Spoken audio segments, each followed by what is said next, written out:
ಎಲ್ಲರಿಗೂ ನಮಸ್ಕಾರ. ಮದ್ಯದ ಅಂಗಡಿಯನ್ನು ತೆರವುಗೊಳಿಸುವಂತೆ ಸ್ಥಳೀಯರ ಆಗ್ರಹ.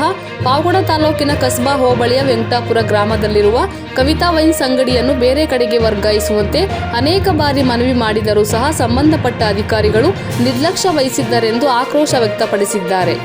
ರವಿಪ್ರಕಾಶ್ ರವರು ಮಾತನಾಡಿ, ತಮ್ಮ ಮನೆ ಪಕ್ಕದಲ್ಲಿರುವ ಸಿದ್ದರಾಜು ಅವರ ಮಾಲೀಕತ್ವದ ಕವಿತಾ ವೈನ್ಸ್ ಅಂಗಡಿಯನ್ನು 3-4 ವರ್ಷದಿಂದ ತೆರವುಗೊಳಿಸುವಂತೆ ಮನವಿ ಮಾಡಿದರೂ ಸಹ ಅಧಿಕಾರಿಗಳು ಯಾವುದೇ ರೀತಿಯಾದಂತಹ ಕ್ರಮ ಕೈಗೊಂಡಿಲ್ಲವೆಂದರು.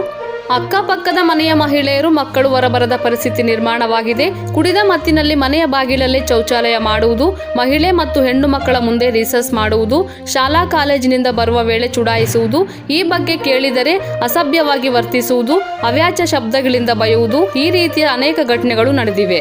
ಅನೇಕ ಬಾರಿ ಅಲ್ಲಿಗೆ ಬರುವ ಮದ್ಯ ಸೇವಿಸುವವರಿಗೂ ಹಾಗೂ ಮಹಿಳೆಯರಿಗೆ ಜಗಳಗಳು ಆಗಿವೆ. ವಾರ್ಡಿನ ಮಹಿಳೆಯರು, ಸಣ್ಣ ಮಕ್ಕಳು ಮನೆ ಆಚೆ ಬರದಂತ ಭಯದ ವಾತಾವರಣ ಹಾಗೂ ಭದ್ರತೆ ಇಲ್ಲದಂತಾಗಿದೆ. ಈ ಬಗ್ಗೆ ಸಂಬಂಧಪಟ್ಟ ಅಧಿಕಾರಿಗಳು ಕವಿತಾ ವೈನ್ಸ್ ಅಂಗಡಿಯನ್ನು ತೆರವುಗೊಳಿಸಬೇಕೆಂದು ಆಗ್ರಹಿಸಿದ್ದಾರೆ. ವರದಿ ಮಾರುತಿ, MS ಮೀಡಿಯಾ.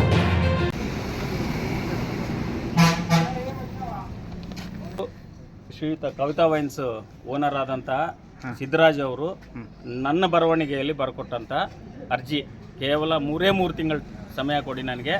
ಅವರು ಇರೋ ಒಬ್ಬ ಮಗನ ಮೇಲೆ ಆಣೆ ಮಾಡಿ ನಾನು ಖಾಲಿ ಮಾಡ್ತೀನಿ ಅಂತ ದಿನಾಂಕ 28/5/20 ಇಲ್ಲಿ ತನಕ ಇವರು ಖಾಲಿ ಮಾಡಿಲ್ಲ. ಇದು ಕಾನೂನು ಬಾಹಿರವಾಗಿ ನಡೆಸ್ತಾ ಇದ್ದಾರೆ. ಅವರು ಲೈಸೆನ್ಸ್ ಇರ್ಬೋದು ಹೊರತು ಆ ಲೈಸೆನ್ಸ್ಗೆ ಏನೇನು ಕಾನೂನುಬದ್ಧವಾಗಿರ್ತಾವೋ ಅದನ್ನು ಒಂದು ಪಾಲನೆ ಮಾಡ್ತಾ ಇಲ್ಲ. ಇಲ್ಲಿಗೆ ಸರ್ಕಾರಿ ಶಾಲೆ ಕೇವಲ ಒಂದು 60ರಿಂದ 65 ಮೀಟ್ರ್ ಇದೆ. ಮೀಟ್ರು ಜೊತೆಗೆ ನಮ್ಮ ಊರಿನ ಗ್ರಾಮ ದೇವತೆ ಕೊಲ್ಲಾಪುರಮ್ಮ ದೇವಸ್ಥಾನ 50 ಮೀಟ್ರ್ ಇಲ್ಲ. ಮುಖ್ಯ ರಸ್ತೆ ಸೀದಾ ಹಂಗೆ ತೋರಿಸಬೇಕಾದ್ರೆ ಮುಖ್ಯ ರಸ್ತೆ ಎಲ್ಲಿದೆ. ಆಮೇಲೆ ಇಲ್ಲಿ ನೋಡಿ, ಇದೆಲ್ಲ ರೆಸಿಡೆನ್ಷಿಯಲ್ ಏರಿಯಾ. ಇಂಥ ಒಂದು ಇದರಲ್ಲಿ ಇಲ್ಲೇ ಕುಡಿತಾರೆ, ಬೇರೆ ಎಲ್ಲೂ ಕುಡಿಯೋದಿಲ್ಲ. ಇಲ್ಲೇ ಕುಡಿತಾರೆ, ಇಲ್ಲೇ ಉಚ್ಚೆ ಮಾಡ್ತಾರೆ. ನಾವು ಅಡುಗೆ ಮಾಡುವಂಥ ಅಡುಗೆ ಮನೆ ಹತ್ರನೇ ಬಂದು ಉಚ್ಚೆ ಮಾಡ್ತಾರೆ. ಅವ್ರ ನೋಟಿಸ್ಗೆ ಖುದ್ದು ಸಿದ್ದರಾಜು ಅವ್ರನ್ನೇ ಇಲ್ಲಿ ಕರ್ಕೊಂಡು ಬಂದು ನಾನು ತೋರಿಸಿದ್ದೀನಿ. ಆದರೂ ಸಹ ಯಾವುದೇ ಥರದ ಒಂದು ಆ ವೈನ್ಗೆ ಅದೇ ಮಾನವತ್ವ ಅನ್ನೋದು ಇದೆಯೋ ಇಲ್ಲವೋ ಗೊತ್ತಿಲ್ಲ. ಅವರು ಮಾತ್ರ ತಲೆ ಕೆಡಿಸ್ಕೊತಿಲ್ಲ. ಇದ್ರ ಬಗ್ಗೆ ನಾವು ಕಾನೂನುವಾಗಿ ಸಿದ್ಧವಾಗಿದ್ದೀವಿ. ಆದರೆ ನಾವು ಮಹಿಳಾ ಕಮಿಷನರ್ ಕರೆಸಿದ್ದೀನಿ. ನಾನು ಈಗಾಗಲೇ ಎಲ್ಲ ಮೀಡಿಯಾದಲ್ಲೂ ಇದ್ರ ಬಗ್ಗೆ ಇದು ಮಾಡಿದ್ದೀನಿ. ಬಟ್ ಏನು ಮಾಡ್ತಾರೆ ಅಂದರೆ, ಬಂದವ್ರಿಗೆ ಏನೋ ಒಂದು ವ್ಯವಹಾರ ನಡೆಸಿ ಅವ್ರನ್ನ ಸುಮ್ಮನೆ ಕಳಿಸುವಂಥ ಇದು ಮಾಡ್ತಾಯಿದ್ದಾರೆ. ನಮ್ಮ ಊರಿನ ರಾಜಕೀಯ ಗಣ್ಯ ವ್ಯಕ್ತಿಯಾದಂಥ ಶ್ರೀಯುತ ಉಗ್ನಪ್ಪನವರು ಮನೆಗೆ ಹೋಗಬೇಕಾದ್ರೆ, ಸಾಯಂಕಾಲ ಯಾವತ್ತಾದರೂ ಬೆಂಗಳೂರಿಂದ ಬಂದು ಅವ್ರ ಮನೆಗೆ ಹೋಗಬೇಕಾದ್ರೆ ಈ ಕಡೆ 2 ಕಡೆನೂ ಗಾಡಿ ನಿಲ್ಲಿಸಿ ಅವರೇ ಖುದ್ದು ಗಾಡಿ ತೆಗಿರಯ್ಯ ಅಂತ ಹೇಳಿದ್ರೆ ಸಹ ತೆಗಿಯಲ್ಲ. ಇಂಥ ಒಂದು ದುಸ್ಥಿತಿ ನಮ್ಮೂರಿಗಿದೆ. ಅದೇ ದೊಮ್ಮತ್ಮರೆಯಲ್ಲಿ ಇದೇ ಓನರ್ ಆದಂಥ ಸಿದ್ದರಾಜು ಅವ್ರನ್ನ 10 ದಿನ ಟೈಮ್ ಕೊಟ್ಟು 10 ದಿನ ಟೈಮ್ ಕೊಟ್ಟು ಹೊರಗಡೆ ಹಾಕಿಸಿದ್ರು ಅಂಗಡಿನ. ಇವ್ರು ಎಲ್ಲಿದ್ದರು, ಈ ಕವಿತಾ ವೈನ್ಸ್ ಅನ್ನೋದು ವೈನ್ಸ್ ಎಲ್ಲಿದ್ದರೂ ಕೂಡ ಊರಿನ ಆಚೆ ಕಡೆ ಇದ್ರೂ ನಡೆಯುತ್ತೆ ಅವ್ರಿಗೆ ವ್ಯವಹಾರ, ಎಲ್ಲಿದ್ದರೂ ನಡೆಯುತ್ತೆ ಅವ್ರಿಗೆ.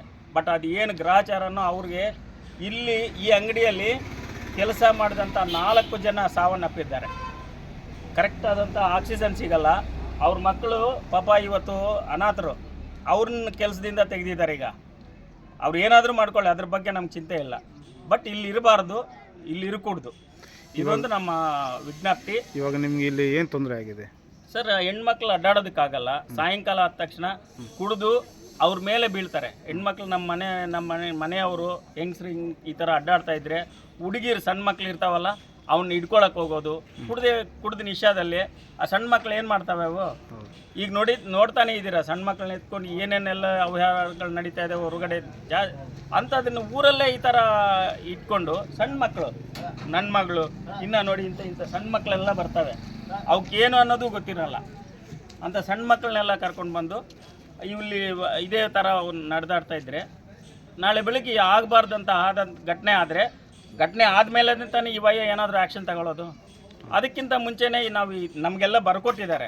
ಖುದ್ದು ಅವ್ರ ಕೈಯಿಂದ ಬರ್ಕೊಟ್ಟಿದ್ದು. ಆ ಮಾತುಗಾದ್ರು ನಿಲ್ಲಬೇಕಾದಂಥ ಒಂದು ವ್ಯಕ್ತಿತ್ವ ಇರಬೇಕಲ್ವ ವೈನ್ಗೆ. ಸ್ಟೇಷನಲ್ಲಿ ಏನೋ ಕಂಪ್ಲೇಂಟ್ ಏನೋ ಕೊಟ್ಟಿದ್ದಾರೆ. ಸ್ಟೇಷನ್ನು ಅಬಕಾರಿ ಎಕ್ಸೈಸ್ ಅವ್ರನ್ನ ಕರೆಸಿ ಒಂದು ದಿವಸ ಇಡೀ ಬೀಗ ಹಾಕ್ಸಿದ್ದೀವಿ. ಬೀಗ ಹಾಕ್ಸಿ ಮತ್ತೆ ಅವರೇ ಖುದ್ದು ಬಂದು ಡಾಕ್ಯುಮೆಂಟ್ ಇದೆಲ್ಲ ನೋಡಿ ಇಲ್ಲ ನಾವು ಚೇಂಜ್ ಮಾಡಿಸ್ತೀವಿ ಅಂತ ಹೇಳಿಬಿಟ್ಟು ಬೇರೆ ಬೇರೆ ಕಡೆ ಎಲ್ಲ ಇದು ಮಾಡಿ ಬೇಕಾದರೆ ನೀವು ಝೂಮ್ ಮಾಡಿ ಇಲ್ಲಿ ಏಕಾಏಕಿ ವಿಧಾನಸೌಧದಲ್ಲೇ ನಾವು ಕಂಪ್ಲೇಂಟ್ ಮಾಡಿದ್ದೀವಿ ಇದ್ರ ಬಗ್ಗೆ ನಮ್ಮೂರಿನ ನಾನು ಕಂಪ್ಲೇಂಟ್ ಮಾಡಿದಾಗ ಮಹಿಳಾ ಆಯೋಗದವರೇ ಖುದ್ದು ಮಹಿಳಾ ಆಯೋಗದ ಇವರೇ ಬಂದು ಅಧ್ಯಕ್ಷರೇ ಬಂದು ನಾಗಲಕ್ಷ್ಮಿ ಮೇಡಮ್ ಅವರೇ ಖುದ್ದು ಇಲ್ಲಿಗೆ ಬಂದು ವಿಸಿಟ್ ಮಾಡಿ ವಾರ್ನ್ ಮಾಡಿ ಹೋಗಿದ್ದಾರೆ. ಆದರೂ ಕೂಡ ಯಾವುದೇ ಆದಂಥ ಆ್ಯಕ್ಷನ್ ತಗೊಂಡಿಲ್ಲ. ಕ್ರಮ ಅನ್ನೋದು ಅವನಿಗೆ ಅದು ಗೊತ್ತೇ ಇಲ್ಲ, ಪದನೇ ಗೊತ್ತಿಲ್ಲ ಅನಿಸುತ್ತೆ. ಅಟ್ಲೀಸ್ಟ್ ನಾನು ಇಲ್ಲಿ ಅಲ್ಲಿ ಊರಿನ ಜನಕ್ಕೆ ಮಾತು ಕೊಟ್ಟಿದ್ದೀನಿ, ಆ ಮಾತಿನ ಬಗ್ಗೆ ನಡ್ಕೊಳ್ಳೋಣ, ಅದರಂತೆ ನಡ್ಕೊಳ್ಳೋಣ ಅನ್ನೋ ಯೋಚನೆನೇ ಇಲ್ಲ. ಯಾರೋ ಸಾಯ್ತಾರೆ, ಯಾರೋ ನಡೀತಾರೆ. ನೀವು ತೋರಿಸಿ ಅಲ್ಲೆಲ್ಲ ಬೇಕಾದರೆ ಎಷ್ಟು ಗಲೀಜಿದೆ ನೋಡಿ.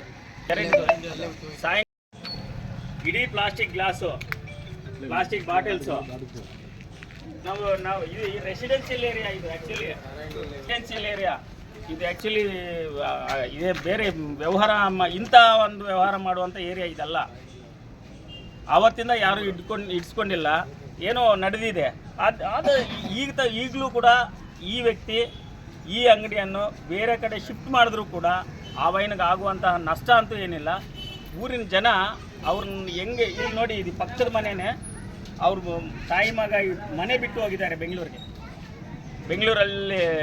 ಅವರು ಎಷ್ಟು ಬೈತಾರೆ ಅಂದರೆ, ಆ ಅಮ್ಮ ಬರಬೇಕಿತ್ತು, ನೀವು ಕರೆಕ್ಟಾಗಿ ಹೇಳಿದರೆ ನಾನು ಇವತ್ತು ಆ ಅಮ್ಮನ ಕರೆಸ್ತಾ ಇದ್ದೆ. ಆ ಅಮ್ಮ ಬೈಯೋ ಅಂಥ ಮಾತು ಜೀವನದಲ್ಲಿ ಇನ್ನೊಬ್ರು ಬೇಡ ಅನ್ಬೇಕು, ಈ ವ್ಯವಹಾರನೇ ಬೇಡ ಅನ್ನಿಸ್ತಾರೆ. ಆ ಬಾಯಲ್ಲಿ ಮಾತಾಡಬಾರ್ದು ಅಂತ. ಯಾಕಂದರೆ ಅವರು ಅವರು ಪಿತ್ರಾರ್ಜಿತ ಆಸ್ತಿ ಅದು. ರವಿಪ್ರಕಾಶ್ ಅಂತ, ಅವ್ರದ್ದು ಪುಟ್ಟಮ್ಮ ಅಂತ. ನಾನು ಗ್ರಾಮ ಪಂಚಾಯಿತಿಯಲ್ಲಿ ಸದಸ್ಯನಾಗಿರ್ಬೇಕಾಗಿಂದ ಆವತ್ತಿಗೂ ನಂದು ಒಂದು ಇದೇ ಮಾಡಿದ್ದೀವಿ, ರೆಸಲ್ಯೂಷನ್ನೇ ಮಾಡಿದ್ದೀವಿ. ರೆಜಿಸ್ಟ್ರೇಷನ್ ಮಾಡಿ ಇವ್ರು ನೋಟಿಸ್ ಮಾಡಿದ್ರು ಕೂಡ ಹೈಯರ್ ಅಥಾರಿಟಿಯಿಂದ ಅವ್ರು ಏನೋ ಮಾಡ್ಕೊತಾರೆ. ಆ ದುಡ್ಡೊಂದು ಅದೇನು ದುಡ್ಡಿನಿಂದ ಅದೆಷ್ಟು ವರ್ಷ ಹೀಗೆ ನಮ್ಮನ್ನು ಅಯ್ಯೋ ಅನ್ನಿಸ್ತಾರೋ ನೋಡೋಣ. ಕೊನೆಗೊಂದು ದಿವಸ ಗೆಲುವಂತೂ ನಾವು ಸಾಧಿಸ್ತೀವಿ.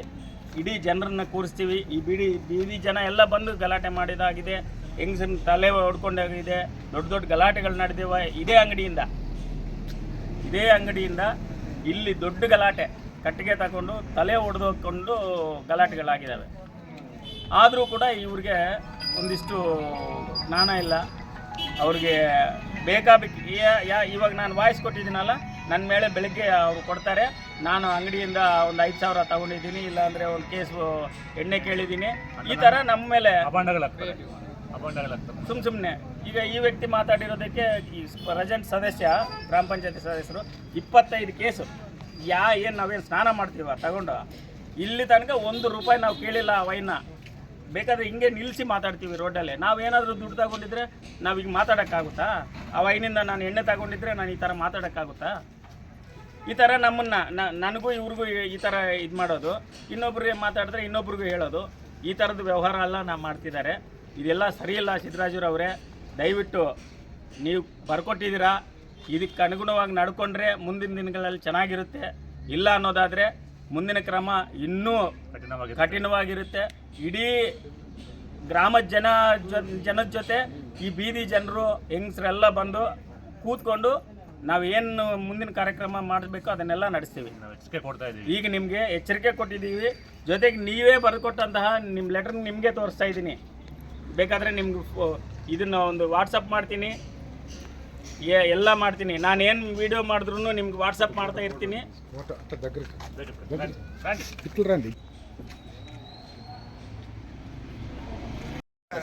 ನಾನು ವೆಂಕಟ ನಾಯ್ಡು ಅಂತ, ಗ್ರಾಮ ಪಂಚಾಯತ್ ಸದಸ್ಯ. ಈ ವಾರ್ಡಿನ ಸದಸ್ಯ ನಾನು. ಇದೇ ವಾರ್ಡ್ ಸದಸ್ಯ ನಾನು. ನಾವು ಗ್ರಾಮ ಪಂಚಾಯತ್ ರಿಜಿಸ್ಟರ್ ಮಾಡಿದ್ವಿ, ಶಾಪ್ ಬೇಡ ಎತ್ತಾಕೆ ಅಂತ ಹೇಳಿದ್ವಿ.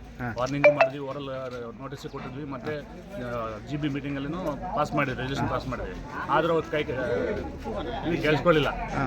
ಮತ್ತೆ ಈಗ ನಾನು ಈ ಕ್ವಶನ್ ಮಾಡಿದ್ದಕ್ಕೆ ನನ್ನ ಮೇಲೆ 25 ಕೇಸ್ ಕೇಳಿದೆ ಅಂತೇಳಿ ನನ್ನ ಮೇಲೆ ಅಬಂಡ್ ಹಾಕಿದ್ದೇನೆ ಓನರು. 25 ಕೇಸು ಎಣ್ಣೆ ಕೇಳಿದ್ದೀನಿ ಅಂತ ನನ್ನ ಮೇಲೆ ಅಬಂಡ್ ಹಾಕಿದ್ದೀನಿ ಇವತ್ತು. ಈ ಥರ ಮಾಡ್ತಾನೆ ಎಲ್ಲ ಕಲ್ಲೆ ಎಲ್ಲ ಮಾಡೋದು ಓನರು.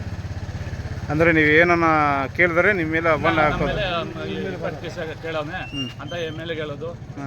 ಇಡೀ ವಾರ್ಡ್ ಸದಸ್ಯರಾಗಿರೋದ್ರಿಂದ ಇಡೀ ವಾರ್ಡ್ನ ಜನತೆ ಕೇಳ್ತಾ ಇದ್ದಾರೆ ಅವ್ರನ್ನ, ನಿಲ್ಲಿಸಿ, ನಿಮ್ಮನ್ನ ಗೆಲ್ಸಿದೀವಲ್ಲ, ನೀವು ಯಾಕೆ ಕೆಲಸ ಮಾಡಬಾರ್ದು ಅನ್ನೋ ಅಂತ ಕೇಳ್ತಾರೆ. ಅದಕ್ಕೆ ಅವರು ನಾವು ಪಬ್ಲಿಕ್ ರೆಪ್ರೆಸೆಂಟೇಷನ್ ಬರ್ತೀವಲ್ಲ, ನಾವು ನಮ್ಮ ಮೇಲೆ ಅಬಂಡ್ ಹಾಕೋದು ಈ ಥರ.